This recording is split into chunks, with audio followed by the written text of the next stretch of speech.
સુરતમાં પ્રથમ વખત આહિર શૈક્ષણિક ભવન સુરત દ્વારા સામાજિક અને શૈક્ષણિક માર્ગદર્શન સેમિનાર યોજાયો હતો, જેમાં શૈક્ષણિક તેમજ સમાજ ઉપયોગી ચિંતન શિબિર સેમિનાર યોજાયો હતો. સુરત ખાતે આહિર શૈક્ષણિક ભવન સુરત દ્વારા સામાજિક અને શૈક્ષણિક જાગૃતિ અંગે સેમિનારનું આયોજન કરવામાં આવ્યું હતું. કાર્યક્રમનો મુખ્ય હેતુ સમાજની વાસ્તવિક સમસ્યાઓ અને શિક્ષણનું કેન્દ્રીકરણ કરી સમાજને એક વિચારધારા સાથે ચોક્કસ દિશા અપાવી તેવો રહ્યો હતો.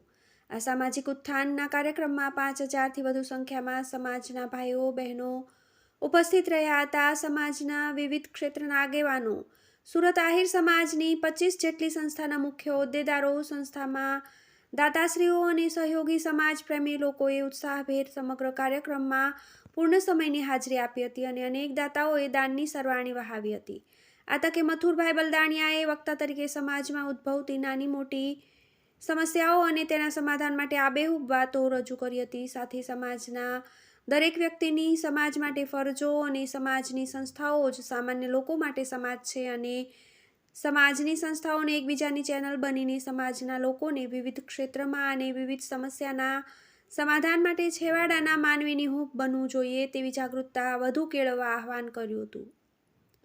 સાથે મુખ્ય વક્તા અશોક ગજ્જર દ્વારા સમાજની શૈક્ષણિક પરિસ્થિતિ અને સમાજને શૈક્ષણિક રીતે વધુ મજબૂત કરવા માટે ખૂબ આગળ વધવા અવનવી વાતો દ્વારા માર્ગદર્શન આપ્યું હતું અને સમાજની સંસ્થાઓને મજબૂત કરવા કમાયેલી મૂડીમાંથી અમુક અંશે દાન આપવાની લાગણી સમાજના હરેક વ્યક્તિએ આપવી જોઈએ. સમાજની શૈક્ષણિક સંસ્થાઓ સમાજ માટે દીવાદાંડી છે તેવી અદ્ભુત વાતો કરી હતી. Byte Mathurbhai Baldaniya, motivational speaker, TV18 news, Surat.